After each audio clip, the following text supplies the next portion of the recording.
They treated her like a nervous trainee who needed help with basic tasks. The senior crew smiled with patient condescension as she served coffee and checked seatbelts. But when the engines exploded at 37,000 feet and the pilots lost control, she revealed a call sign that made F-22 pilots freeze in shock. Before you watch full story, comment below from which country are you watching. Don't forget to subscribe for more amazing stories.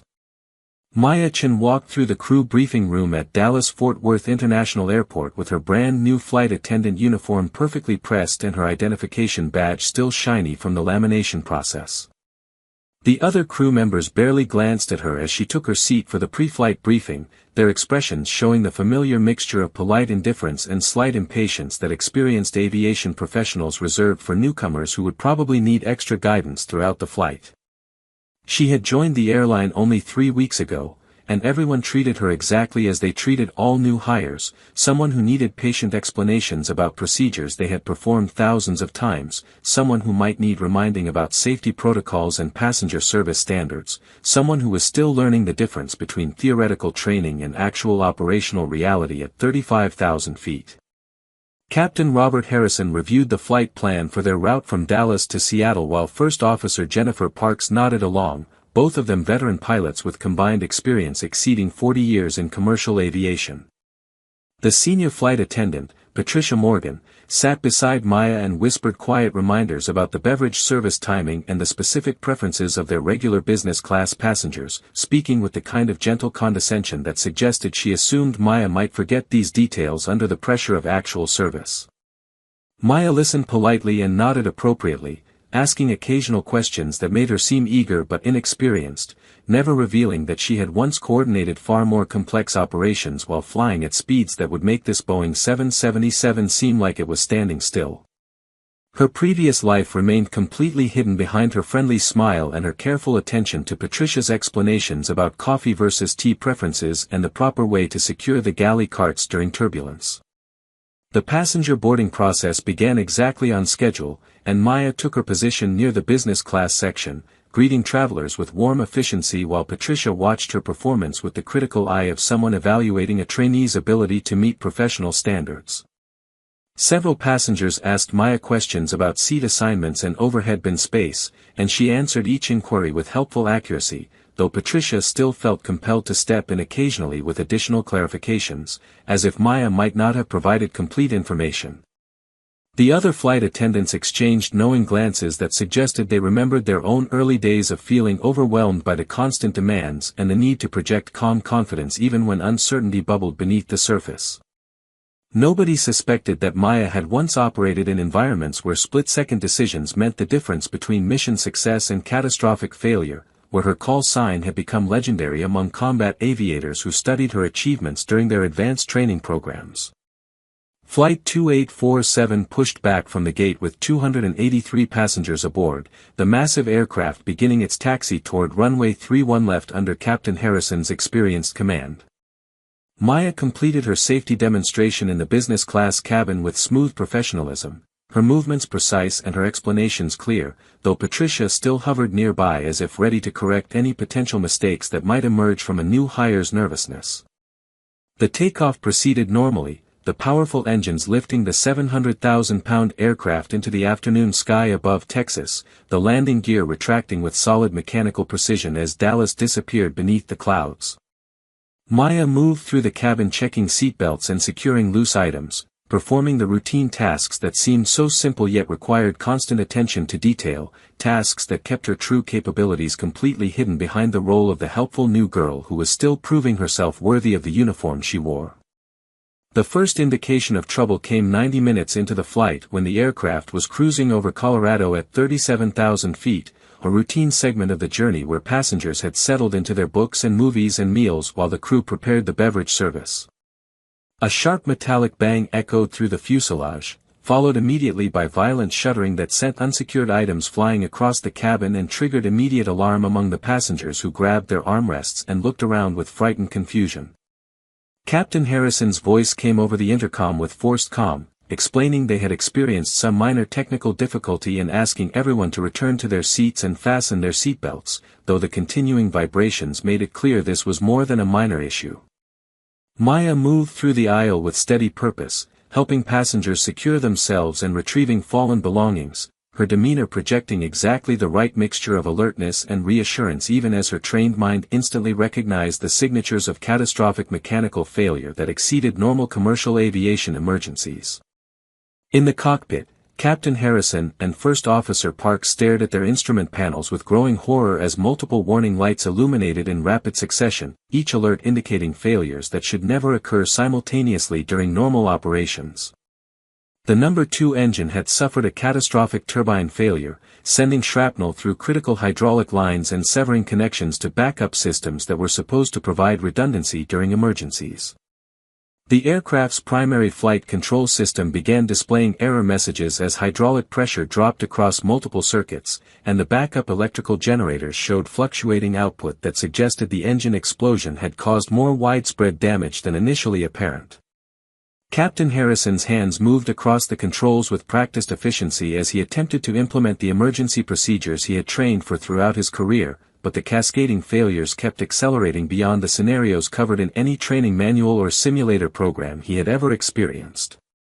First Officer Parks established communication with Denver Center, her voice professionally controlled despite the fear she felt building in her chest as she reported their emergency status and requested immediate vectors toward the nearest suitable airport. The air traffic controller responded with urgent clearance, directing them toward Colorado Springs Airport while simultaneously alerting emergency services and clearing all other traffic from their projected path. Captain Harrison attempted to stabilize the aircraft's flight path, but the control inputs felt increasingly mushy and unresponsive, the normal feedback through the yoke becoming vague and imprecise as hydraulic systems continued degrading. The aircraft began a slow uncommanded roll to the right, and when Harrison applied corrective aileron input, the response was sluggish and inadequate, confirming his worst fear that they were losing the ability to maintain controlled flight through normal piloting techniques. Patricia knocked urgently on the cockpit door and entered when Parks released the lock, her face pale with barely controlled panic as she reported the passengers were becoming increasingly frightened by the violent shaking and the visible smoke now trailing from the damaged engine. Captain Harrison told her to prepare the cabin for possible emergency landing procedures, though his tone suggested he was not entirely confident they would maintain enough control to reach any airport at all. Patricia returned to the cabin and began directing the flight attendants to secure all loose items and prepare passengers for emergency procedures, her voice rising slightly with stress as she tried to maintain order among increasingly terrified travelers who could see the damaged engine through their windows and smell the acrid smoke filtering through the ventilation system.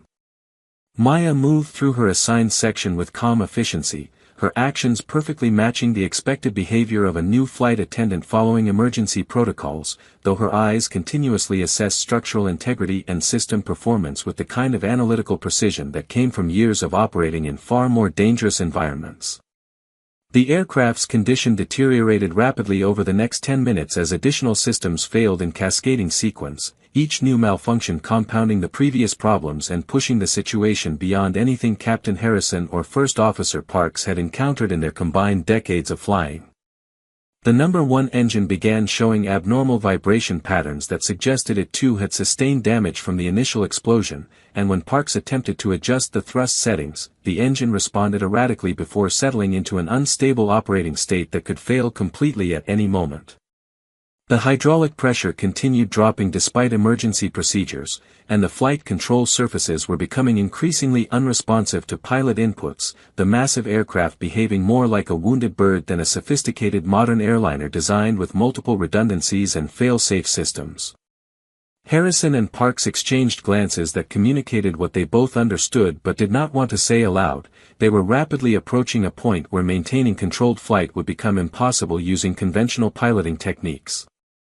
Denver Center contacted them with updated information about military assistance, explaining that two F-22 Raptor fighters from Buckley Air Force Base were being scrambled to provide visual assessment and tactical support during the emergency. Captain Harrison acknowledged the information while wrestling with the controls, grateful for any help but uncertain what fighter jets could actually do to assist a failing commercial airliner that was running out of options. The F-22s would reach their position within minutes, the controller explained, and the military pilots would establish direct communication to coordinate whatever assistance might be possible given the circumstances. Harrison focused on maintaining altitude and heading as best he could while Parks continued running through emergency checklists, searching desperately for some procedure or technique that might restore enough control authority to attempt a landing. In the cabin, Patricia was struggling to maintain order as passengers sensed the growing severity of their situation, their questions becoming more insistent and their fear more visible despite the crew's attempts to project confidence and capability. Several passengers were crying openly, and others were making phone calls to family members with shaking voices that betrayed their understanding that this might be their final conversation. Patricia moved through the aisle trying to provide reassurance, but her own fear was becoming harder to hide as the aircraft's erratic movements grew more pronounced and the smoke smell intensified. She called Maya forward and asked her to help calm the passengers in the rear sections, speaking to her with the kind of urgent directive normally reserved for subordinates who needed clear instructions during crisis situations. Maya nodded and moved toward the back of the cabin, maintaining her role as the helpful new girl even as every instinct she possessed was screaming at her to take action using capabilities that remained completely hidden beneath her flight attendant uniform. Captain Harrison's voice came over the cabin intercom again, this time without even attempting to minimize the seriousness of their situation, explaining that they had lost most of their hydraulic systems and were having extreme difficulty controlling the aircraft. He asked everyone to review the emergency card in their seat pocket and prepare for the possibility of emergency evacuation procedures upon landing, though his tone suggested he was not confident they would successfully reach any runway in their current condition. The announcement triggered renewed panic among the passengers, and Patricia found herself overwhelmed trying to manage multiple frightened travelers simultaneously while also directing the other flight attendants who were equally stressed and uncertain. She looked around desperately for additional support and saw Maya returning from the rear cabin, moving with a kind of focused calm that seemed almost out of place given the chaos surrounding them. The F-22 Raptors appeared off their right wing, the sleek stealth fighters positioning themselves to conduct visual assessment of the damaged commercial airliner. The lead F-22 pilot, Major Kyle Stevens, radioed Captain Harrison with his call sign, Striker 1, and requested permission to conduct close formation flying to examine the visible damage. Harrison granted permission, his attention divided between the radio communication and the increasingly unresponsive flight controls that required constant correction to prevent the aircraft from rolling into an unrecoverable spiral. Major Stevens maneuvered his F-22 into position beneath the damaged engine, his trained eyes immediately recognizing the catastrophic nature of the turbine failure and the extensive collateral damage to surrounding systems. He reported his observations to Denver Center and Captain Harrison, his professional tone not fully concealing his concern about what he was seeing. The second F-22, piloted by Captain Amanda Richardson with call sign, Striker 2, positioned herself on the opposite side to examine the aircraft from multiple angles. She reported additional concerns about fluid leaking from several locations along the wing and fuselage, suggesting the hydraulic failures were even more extensive than the cockpit instruments indicated. Major Stevens asked Captain Harrison about their control authority and flight stability, and Harrison's response was brutally honest, admitting they were losing the ability to maintain controlled flight and might not reach Colorado Springs even with maximum effort. The two F-22 pilots discussed possible options over their tactical frequency, their conversation reflecting the grim reality that there were very few good choices available when a large commercial aircraft lost its primary control systems at high altitude with nearly 300 souls aboard. In the cockpit, First Officer Parks suddenly pointed at a new warning light that made Captain Harrison's blood run cold. The remaining functional engine was now showing signs of impending failure, the vibration levels increasing beyond acceptable limits and the temperature gauges climbing toward dangerous thresholds. Harrison made the agonizing decision to reduce thrust on the failing engine, knowing this would further decrease their control authority but also recognizing that a second catastrophic engine failure could tear apart what remained of their damaged aircraft. The Boeing 777 began descending more rapidly as the reduced thrust compromised their ability to maintain altitude, and the control inputs required to keep the wings level became increasingly extreme and ineffective. Parks calculated their descent rate and realized with sinking dread that they would not reach Colorado Springs. Their trajectory would bring them down somewhere over the mountainous terrain of central Colorado where emergency landing sites were virtually non-existent. Patricia appeared at the cockpit door again, her composure finally cracking as she reported that passengers were panicking and the other flight attendants were asking what instructions they should give for brace positions and evacuation procedures. Captain Harrison told her to prepare everyone for potential impact with terrain, the words coming out with difficulty as he acknowledged the likelihood that they were all going to die in the next few minutes. Patricia's face went white and she stepped backward into the cabin, her mind refusing to fully process what she had just heard even as her training told her she needed to prepare the passengers for the worst possible outcome. She turned toward the cabin and froze, overwhelmed by the impossible task of telling nearly 300 people they were probably about to crash. Maya stepped forward and placed a steady hand on Patricia's shoulder, her touch conveying confidence that seemed completely inappropriate for a new hire facing her first real emergency. Patricia looked at her with confusion and desperation, and Maya spoke in a voice that was still gentle but now carried undertones of absolute authority that had not been present before.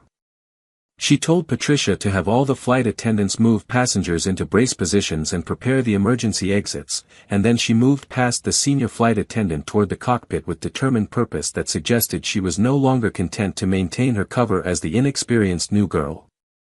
Patricia started to object, to remind Maya that she was just a trainee who should follow instructions rather than giving them, but something in Maya's eyes stopped the words before they emerged, some quality of complete certainty that made Patricia step aside instead of asserting her seniority. Maya knocked on the cockpit door with firm insistence, and when Captain Harrison called out asking who it was, she identified herself and added words that made both pilots turn to look at the door with confusion. She told them she had relevant emergency experience and requested permission to enter the cockpit, her tone carrying professional formality that seemed completely out of place for a 3-week flight attendant trainee. Captain Harrison and First Officer Parks exchanged bewildered glances, uncertain whether to be offended by the presumption or desperate enough to accept help from any source, but the aircraft's increasingly violent shaking and the growing list of failed systems made the decision for them. Parks unlocked the door and Maya entered, her eyes immediately scanning the instrument panels with the kind of rapid assessment that only came from extensive cockpit experience. Captain Harrison started to ask what a flight attendant thought she could possibly contribute to a situation that had overwhelmed 2 veteran pilots, but Maya cut him off with quiet authority and asked for their current status in technical terms that demonstrated immediate understanding of aviation systems and aerodynamic principles. The captain's objection died in his throat as he recognized something familiar in her bearing and her language, something that suggested this woman was far more than the nervous new hire he had assumed she was during the pre-flight briefing. He quickly summarized their situation while Maya moved closer to examine the flight control panel and the hydraulic system displays, her questions becoming increasingly technical and specific as she processed information faster than Parks thought possible for someone who supposedly had no piloting experience. Maya's eyes focused on the manual reversion indicators and the remaining partial hydraulic pressure in the backup system, her mind running calculations that assessed possibilities the 2 commercial pilots had not considered because they existed outside conventional emergency procedures. She asked Captain Harrison if he had attempted differential thrust steering using the functioning engine, and he responded that they had tried but found it ineffective given their current configuration. Maya nodded and asked about the aircraft's fuel load and center of gravity, receiving immediate answers that she incorporated into her rapidly developing plan. Then she asked a question that made both pilots stare at her with complete confusion. She wanted to know if they had experience with military-style emergency recovery techniques using extreme control surface inputs combined with asymmetric thrust management. Captain Harrison asked who exactly Maya was and where she had learned about military aviation emergency procedures, his voice reflecting growing suspicion that the woman standing in his cockpit was something very different from what her flight attendant uniform suggested.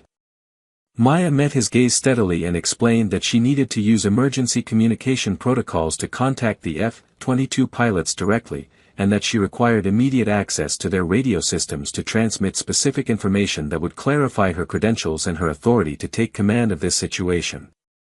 Harrison hesitated for only a moment before gesturing toward the radio panel, his desperation overriding his confusion as he recognized they had nothing to lose by letting this mysterious woman try whatever she had in mind. Maya activated the emergency military frequency and transmitted with precise radio discipline, identifying herself with her name and then adding her call sign in a voice that carried absolute confidence.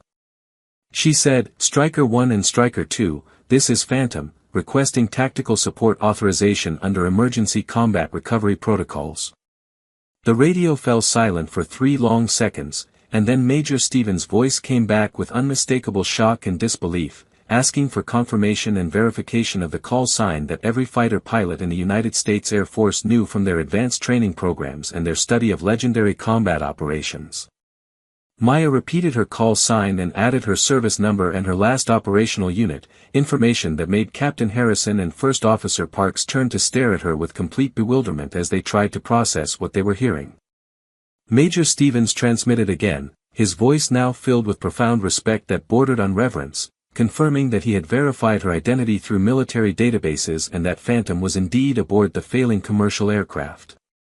He asked what she needed from the F-22 element, and his tone suggested he would do absolutely anything she requested because he understood exactly who he was talking to.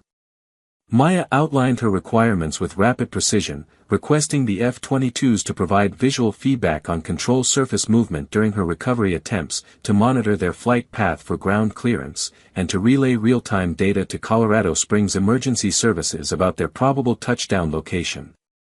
Major Stevens acknowledged every instruction and positioned his Raptor to provide optimal observation angles, while Captain Richardson moved Stryker 2 into a supporting position that would allow coordinated surveillance of the damaged airliner's condition. In the cockpit, Captain Harrison demanded to know what was happening and who Maya really was, his voice rising with frustration and confusion as he watched this supposed new higher flight attendant take command of his aircraft and coordinate with military fighters as if she had every right to do so. Maya turned to face him and explained with quiet intensity that she was a retired Air Force combat pilot who had flown special operations missions and developed emergency recovery techniques that existed outside standard commercial aviation procedures. She told him that her call sign Phantom had been earned during operations where conventional piloting methods would have resulted in mission failure and loss of aircraft, and that she had successfully recovered damaged fighters under conditions that most pilots considered unsurvivable. She asked if he was willing to transfer control authority to her so she could attempt recovery techniques that required precise coordination and extreme control inputs that would feel completely wrong to anyone trained in commercial aviation standards.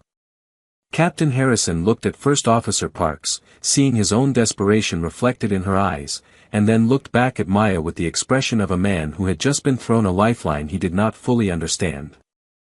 He asked what would happen if he refused, and Maya answered honestly that they would continue their current descent until they impacted terrain in approximately 8 minutes, killing everyone aboard through a perfectly professional but completely unsuccessful application of standard emergency procedures.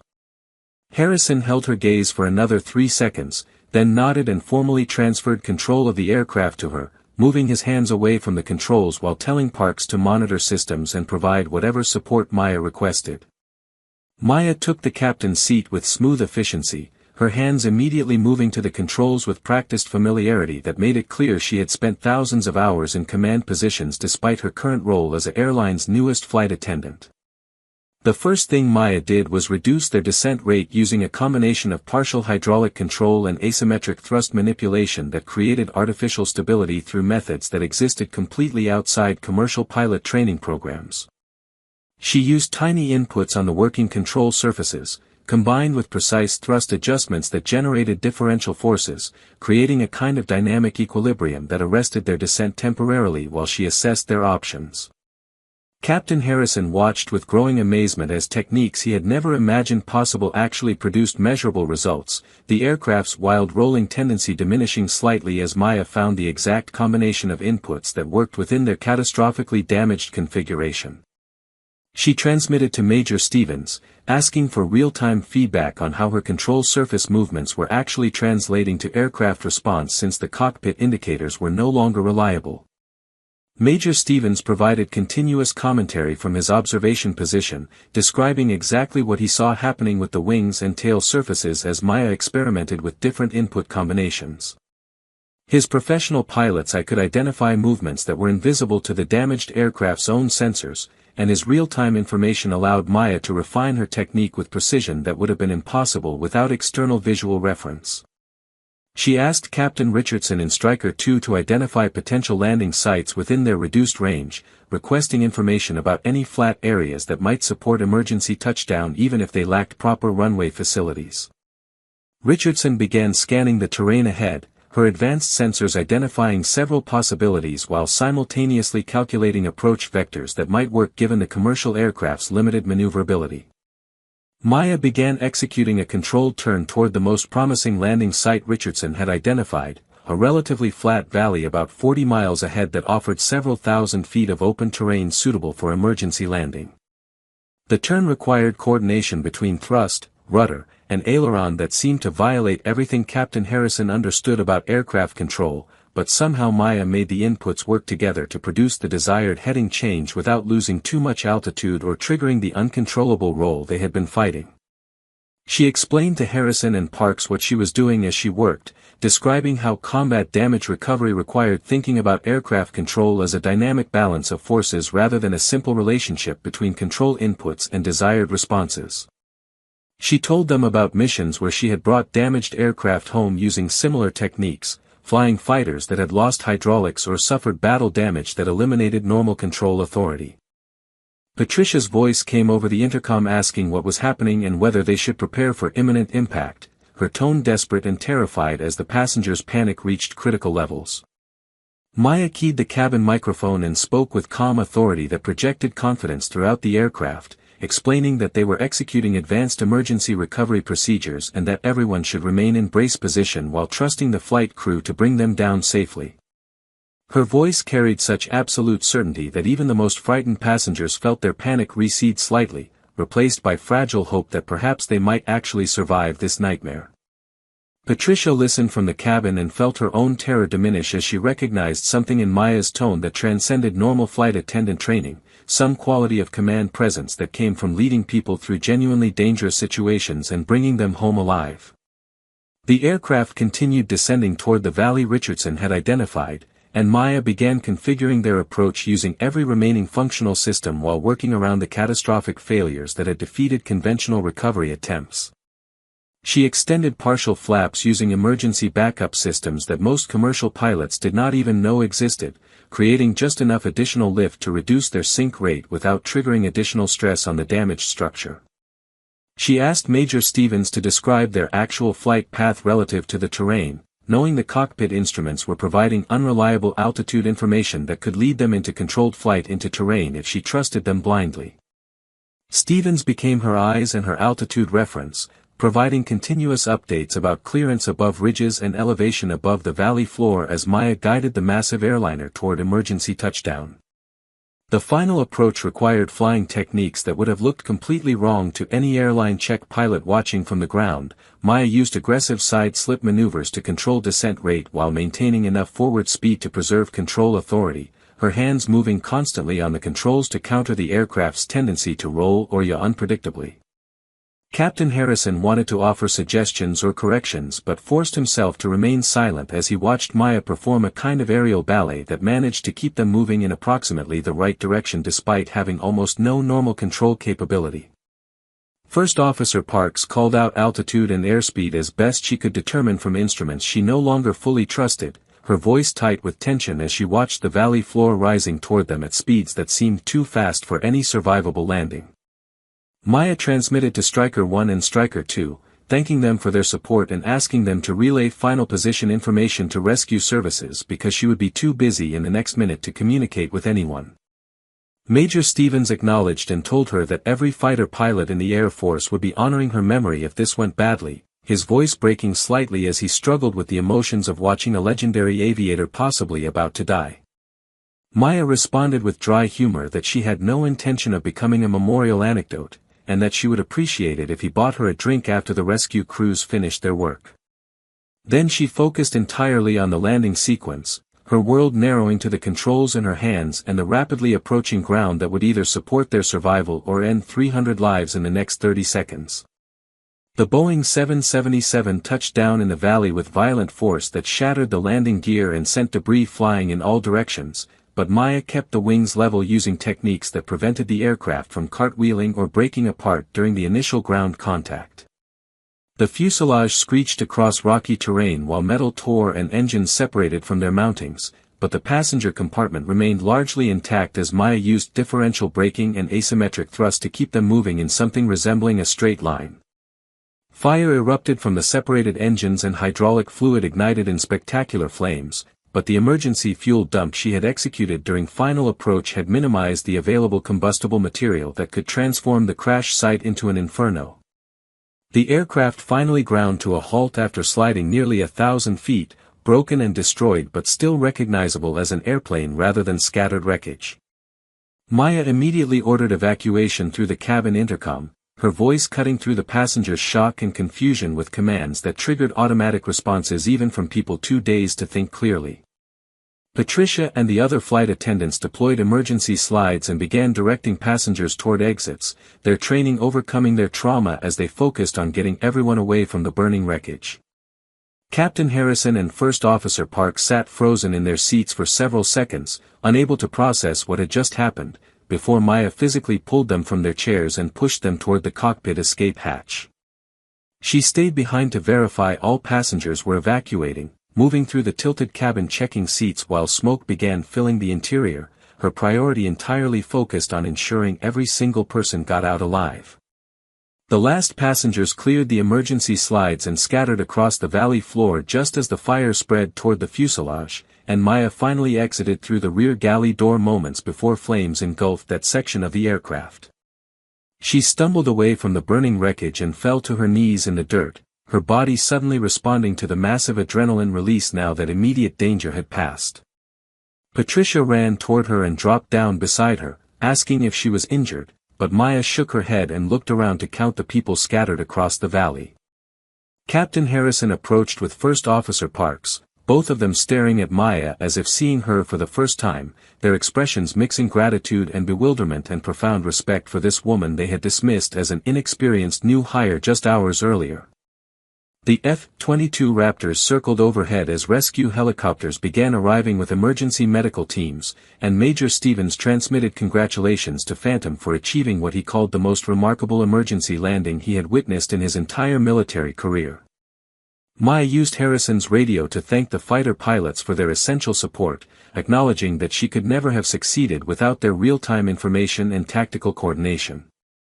Stevens asked if she would accept a personal meeting after the rescue operations concluded, explaining that he and every pilot in his squadron would consider it a profound honor to shake hands with the legendary aviator whose combat achievements had inspired their own development as military pilots.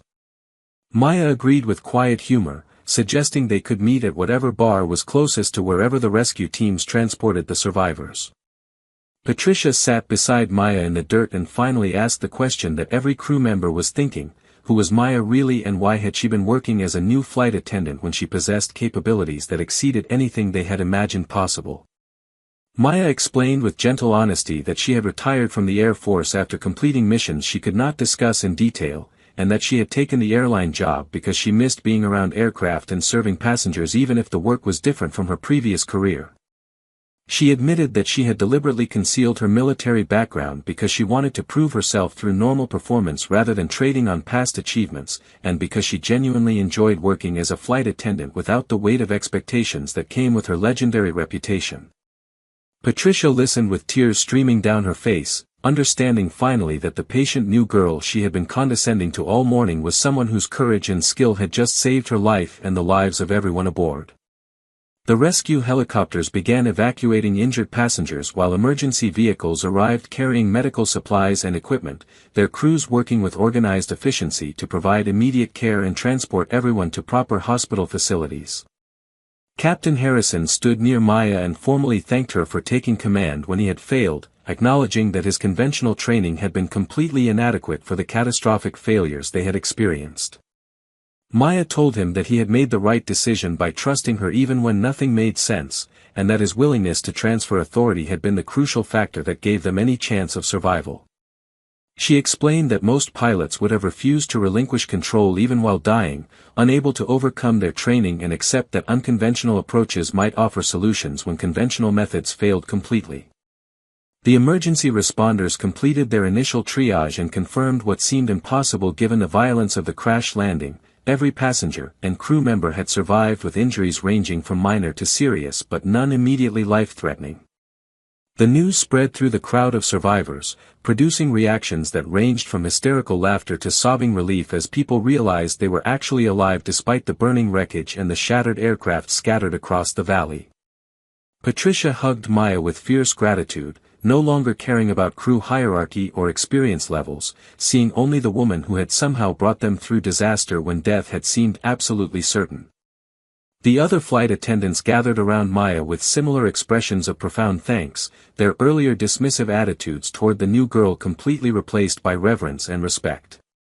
Major Stevens landed his F-22 at a nearby military installation and immediately drove to the crash site, arriving while rescue operations were still in progress. He located Maya among the crowd of survivors and approached with military bearing that shifted to genuine emotion as he stood before her. He introduced himself properly and said that studying her classified combat missions had been a highlight of his advanced training, that the techniques she had developed and the operations she had led represented the absolute pinnacle of military aviation achievement. He told her that being able to provide support during her emergency landing was something he would remember for the rest of his career, that watching Phantom in action even under catastrophic circumstances had been a masterclass in aviation excellence that would inform his own flying forever. Maya thanked him with sincere appreciation, explaining that his observations from the F-22 had provided critical information she could not have obtained any other way, and that his tactical support had been absolutely essential to the successful outcome. News media began arriving at the crash site within hours, their helicopters circling while reporters tried to understand what had happened and how a commercial airliner had survived catastrophic failure that should have resulted in total loss. Initial reports focused on pilot skill and emergency procedures, standard narratives that made sense within conventional understanding of aviation accidents. But then military sources confirmed the involvement of F-22 fighters and mentioned the call sign Phantom, and aviation journalists who understood that reference realized they were reporting on something far more remarkable than a successful emergency landing. The story evolved rapidly as details emerged about the legendary combat pilot who had been working as a new flight attendant and had taken command during the crisis, revealing skills and techniques that existed in classified files and advanced military training programs rather than commercial aviation manuals. Captain Harrison gave multiple interviews describing how Maya had saved everyone aboard by implementing recovery methods he had never imagined possible, acknowledging freely that he had been seconds from giving up when she had stepped forward with solutions that proved effective despite violating everything he understood about aircraft control. First Officer Parks supported his account with technical details about the aircraft's condition and the impossibility of what Maya had accomplished using conventional approaches. Patricia and the other flight attendants added their perspectives about discovering that their new girl was actually someone whose capabilities exceeded their combined experience by orders of magnitude, their voices reflecting the complex emotions of gratitude and humility and amazement that came from being saved by someone they had been treating with gentle condescension just hours before. The airline's executives arrived at the hospital where survivors were being treated and evaluated, their initial focus on liability and public relations shifting rapidly as they understood the remarkable nature of what had occurred.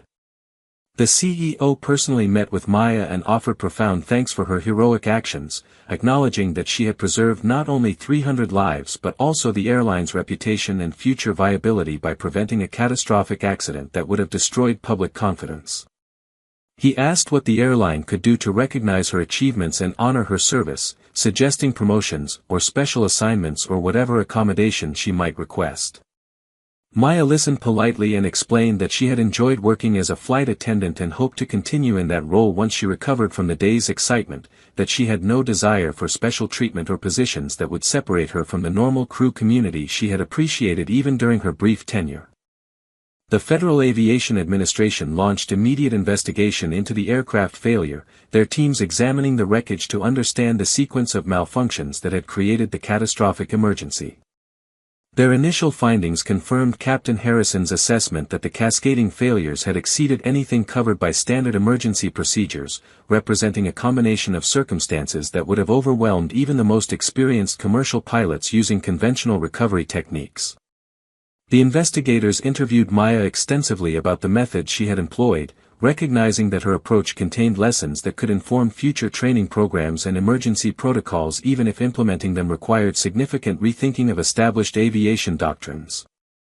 She provided detailed explanations while carefully navigating the classified aspects of her military experience, offering enough information to support safety improvements without compromising operational security. Major Stevens arranged a meeting between Maya and his entire squadron at Buckley Air Force Base, inviting her to address the fighter pilots who had studied her achievements and trained according to principles she had helped develop through her legendary combat operations. She stood before 24 F-22 pilots who represented the Air Force's elite aviators, and she spoke honestly about the challenges of maintaining skills and purpose after leaving military service. She told them about choosing to work as a flight attendant not because she lacked other options but because staying around aircraft and serving passengers provided meaning even without the intensity and importance of combat missions. She explained that the emergency landing had reminded her why she had dedicated her life to aviation, that using her capabilities to save lives validated all the training and sacrifice and risk she had accepted during her military career. The squadron presented Maya with a custom flight jacket displaying her Phantom call sign and the date of the emergency landing, their gesture recognizing her as an honored member of the fighter pilot community regardless of her current civilian status. Major Stevens privately thanked her again for demonstrating techniques that had only existed theoretically in their training materials, explaining that witnessing her practical application of those methods under actual emergency conditions had provided insights that would improve their own capabilities. He asked if she would consider consulting with Air Force training programs, sharing her knowledge and experience with the next generation of combat aviators who would face their own impossible situations and need unconventional solutions to survive. Maya agreed to explore that possibility while maintaining her airline employment, recognizing that both roles offered opportunities to contribute meaningfully to aviation safety and excellence. Patricia visited Maya in the hospital where she was being held for observation despite having sustained only minor injuries during the evacuation. The senior flight attendant sat beside Maya's bed and apologized with genuine emotion for treating her with condescension, for assuming incompetence based solely on new hire status, for failing to recognize the extraordinary person working beside her during their brief time together. Maya accepted the apology with gracious understanding, explaining that she had deliberately created that perception and could not fault anyone for accepting the persona she had presented. She told Patricia that the gentle guidance and patient instructions had actually been appreciated, that being treated as a normal new employee had provided welcome contrast to her previous life where expectations and reputation created constant pressure to maintain legendary standards. The passengers organized a gathering to personally thank Maya and the crew for bringing them home safely, their event drawing hundreds of family members who wanted to express gratitude for the survival of their loved ones. Maya attended reluctantly, uncomfortable with being celebrated but understanding that people needed some way to process their trauma and express their feelings. She stood before the crowd and acknowledged their thanks while redirecting attention to Captain Harrison and First Officer Parks and all the flight attendants who had maintained order and executed evacuation procedures perfectly despite their own terror. She emphasized that survival had required contributions from everyone aboard, that her role had been only one part of a larger collective effort that succeeded because people trusted each other and worked together when circumstances exceeded anyone's individual capabilities. Several passengers approached Maya privately to share how her calm voice during final approach had given them courage to face potential death with some dignity, how her absolute certainty in the cabin announcement had allowed them to hope even when hope seemed irrational. A mother with 2 young children hugged Maya while crying, explaining that she had been preparing to die and trying to comfort her terrified kids when Maya's voice came over the intercom and somehow made survival seem possible again. Maya held the woman and felt her own emotions finally breaking through the professional detachment she had maintained since taking control in the cockpit, understanding viscerally that 300 lives had continued because she had possessed specific skills and had been willing to use them when circumstances demanded. The airline eventually convinced Maya to accept a position as a training consultant focusing on emergency procedures and crew resource management, a role that would allow her to share insights while still working occasional flights as a regular crew member. She developed training modules that incorporated lessons from military aviation emergency recovery, teaching commercial pilots to think beyond standard checklists when facing catastrophic failures that exceeded conventional responses. Her approach emphasized adapting to actual conditions rather than rigidly following prescribed procedures, recognizing that survival sometimes required accepting uncomfortable solutions and trusting unconventional techniques when familiar methods proved inadequate. Captain Harrison took early retirement after the incident, acknowledging honestly that experiencing such complete failure followed by witnessing Maya's success had changed his perspective on his own capabilities and limitations. He told Maya privately that watching her work had been simultaneously inspiring and humbling, that understanding how much he did not know despite decades of experience had made him question whether he could continue flying with the same confidence he had possessed before. Maya talked with him for hours about how every pilot faced situations beyond their training eventually, how recognizing limits and asking for help represented wisdom rather than weakness, how the real measure of a pilot was choosing passenger survival over personal ego. Harrison listened and eventually decided to become an instructor himself, teaching new pilots about crew resource management and the importance of accepting unconventional solutions when conventional approaches failed. First Officer Parks remained with the airline and requested Maya as her regular training partner whenever their schedules allowed coordination, wanting to learn directly from someone whose capabilities had proven so dramatically superior under actual emergency conditions. The two women developed strong professional friendship based on mutual respect and shared understanding of aviation's demands and rewards. Parks told Maya that she hoped someday to possess even a fraction of the skills and confidence that Phantom had demonstrated when taking control of the failing aircraft, and Maya responded that Parks had already shown the most important quality by being willing to learn and adapt rather than defending her existing knowledge as complete. Patricia transferred to the training department where she worked with Maya developing improved emergency procedures and crew coordination protocols, her own experience during the crisis providing valuable perspective on how flight attendants could better support pilots during catastrophic failures. She often told new hires about working with Maya and learning only during the emergency that her new girl was actually a legendary military aviator, using the story to emphasize that assumptions about people based on surface appearances could blind you to extraordinary capabilities hiding beneath ordinary roles. She taught her students to respect everyone regardless of experience level or position, because you never knew when the quiet person beside you might possess exactly the skills needed to save your life. The F-22 community adopted several of Maya's emergency recovery techniques into their own training programs after Air Force safety investigators confirmed that her methods had practical applications for fighter operations. Major Stevens led the effort to document and formalize approaches that had previously existed only as theoretical possibilities or classified operational reports. He maintained regular contact with Maya and eventually convinced her to participate in several advanced training sessions where she demonstrated techniques to fighter pilots who would carry her lessons forward into their own combat operations. The respect and gratitude evident in those sessions reminded Maya why she had pursued military aviation originally, because the work truly mattered and the skills genuinely saved lives even when most people never knew about the missions or the aviators who flew them. Maya continued working as a flight attendant on regular commercial flights, appreciating the routine and the normal interactions with passengers who had no idea about her background or capabilities. She enjoyed the simplicity of serving meals and answering questions about arrival times and helping families manage children during long flights, these ordinary tasks providing satisfaction precisely because they did not require the intense focus and life-or-death decision-making that had defined her military career. Occasionally passengers or crew members recognized her from news coverage and asked about the emergency landing, and she answered their questions politely while gently steering conversations back to present circumstances rather than past heroics.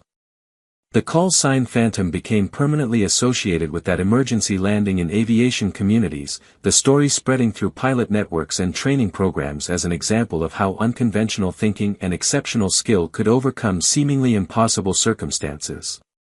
Young aviators studied the incident and tried to understand the techniques Maya had employed, though most instructors acknowledged that duplicating her performance required not just knowledge but also the kind of profound mastery that came only from years of operating at the absolute edge of aircraft capabilities.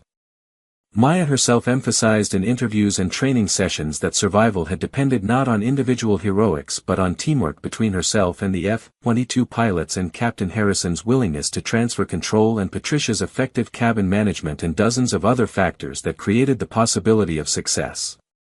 The valley where Flight 2847 had made its emergency landing became a minor pilgrimage site for aviation enthusiasts and survivors who wanted to see where 300 lives had been saved through a combination of skill and technology and luck and courage. Local authorities installed a memorial marker acknowledging the event and honoring the crew and the military support that had enabled survival against improbable odds. Maya visited the site once, standing alone on the rocky ground where her aircraft had finally stopped sliding, remembering the terror and the focus and the desperate hope that her calculations and her techniques would prove adequate when tested against reality's unforgiving physics. The incident eventually faded from national news cycles as newer stories displaced the remarkable emergency landing, but within aviation communities the legend of Phantom and Flight 2847 remained vibrant and meaningful. Pilots told the story to students and colleagues, parents shared it with children interested in aviation careers, and safety investigators referenced it when discussing crew resource management and emergency recovery beyond standard procedures. Maya returned to her normal life as much as possible, working her flights and participating in training programs and maintaining friendships with colleagues who had learned to see beyond her new higher status to recognize the extraordinary person beneath the ordinary uniform. On quiet flights when passengers slept and the cabin lights dimmed, Maya sometimes stood in the galley and looked through the windows at clouds passing beneath wings, thinking about the strange path that had brought her from classified combat missions to serving coffee on commercial routes. She did not regret her choices or miss her previous life with any sense of loss. Instead she felt profound satisfaction that her skills had ultimately served the purpose she had always intended, protecting people and bringing them safely home even when circumstances seemed to preclude survival. The call sign Phantom represented not just her past achievements but also her continuing commitment to using her capabilities wherever they might prove valuable, whether that meant executing combat operations behind enemy lines or landing a failing airliner in a remote Colorado valley or simply ensuring passengers received good service during routine flights across ordinary skies.